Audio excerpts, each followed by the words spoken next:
IMG was created in 2018, July 2018, on the initiative of the Merci for Country Director and myself, Danish Refugee Council Coordinator, the Country Director in 2018. I think we have grown tremendously, thanks first from funding from DFID for the first year.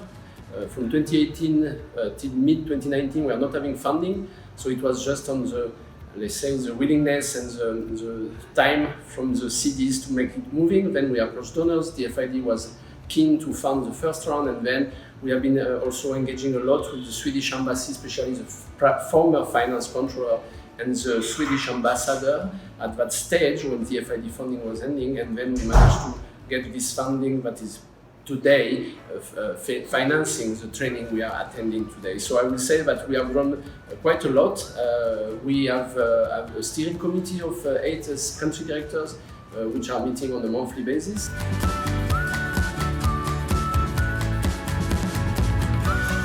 Since COVID-19 started last year in Uganda, we saw different ways how this impacted work of IRMG. The one way was that we had to pause our activities for a little while until we figured out how we want to do it and what we want to do. However, after a very short time, we were able to essentially move a lot of our activities online and virtually.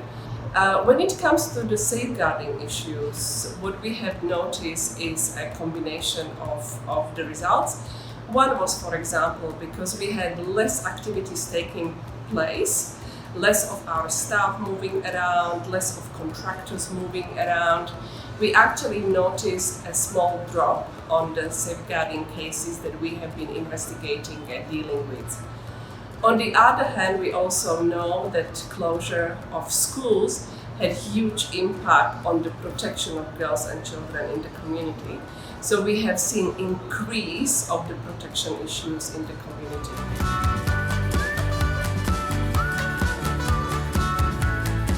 This word share is actually a common phenomenon in our refugee intervention, and within many organizations we have seen cases of share, particularly sexual exploitation and abuse and harassment in our working environment. And this is one of the vices that we are trying to fight as local NGOs as well in our interventions, especially in the communities, within the organization itself, within refugee settings as we implement our programs.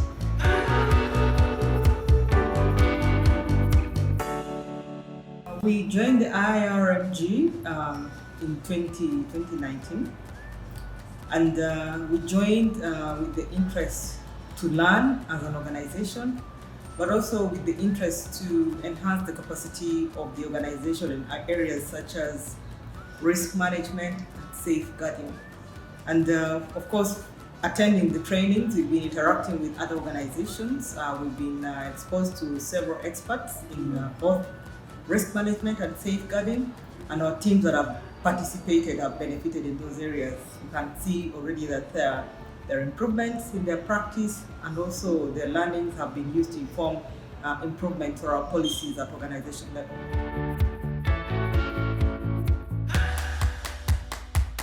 Yes, as a Caritas Arua Diocese, we registered with the IRMG in 2019, and immediately we registered. We were taken through the first training, which was held in Arua, about the internal risk management and the fraud management, which I benefited myself with some team of staff. It is very interesting to see that actually as Caritas we are represented in all this training. And from an organization perspective, we do host the RRMG Secretariat. And so my staff have been one of the beneficiaries of this program.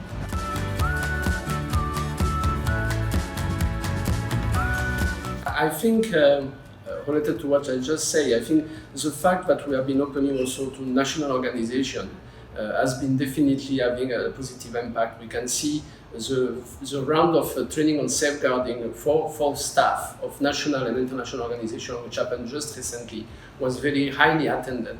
And I have the feedback. I have four staff of Danish Refugee Council were attending this training, and they were so enthusiastic. And really, I think that we can cascade what we are learning during these trainings, and this is the objective of my team. They are senior staff in my structure, and the idea is that we cascade a little bit what we are learning in this training to be able to reach out to the staff who is also in the field.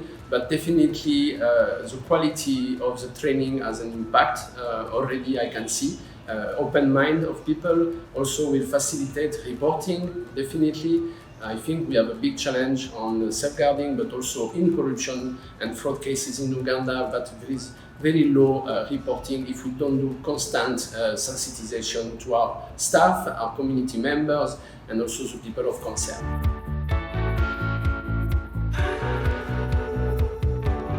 I learned several things. One, of course, attending the several sessions and hearing from what other organizations are up to on their practices around risk management and safeguarding.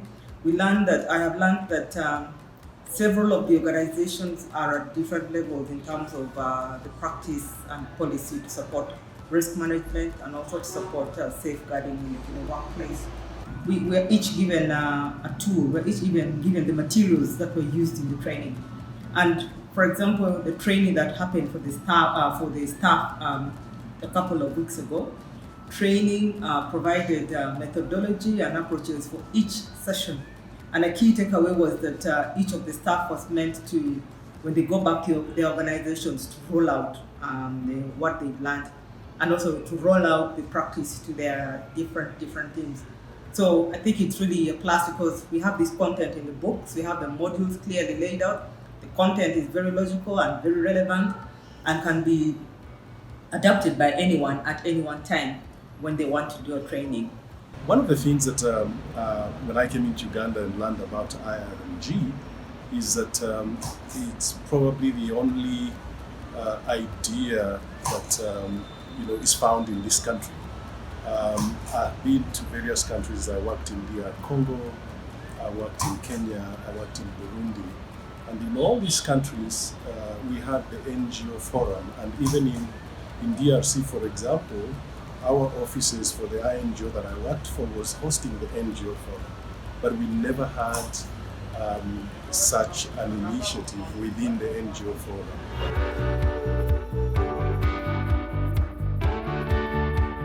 So IRMG plans to continue in 2022. We plan to build on what we have done in the past. So we plan to strengthen our work when it comes to the risk management and also continue now focusing on safeguarding. So what we plan to do is to do more training, more complex training. Also, we plan to get more local and national organizations become members, but also participate on this training. We also plan to strengthen the community of practice. So it's not just country directors, but different risk managers, safeguarding focal points, HR, have opportunity to come together, being trained, and also create community of practice so they can share and support each other.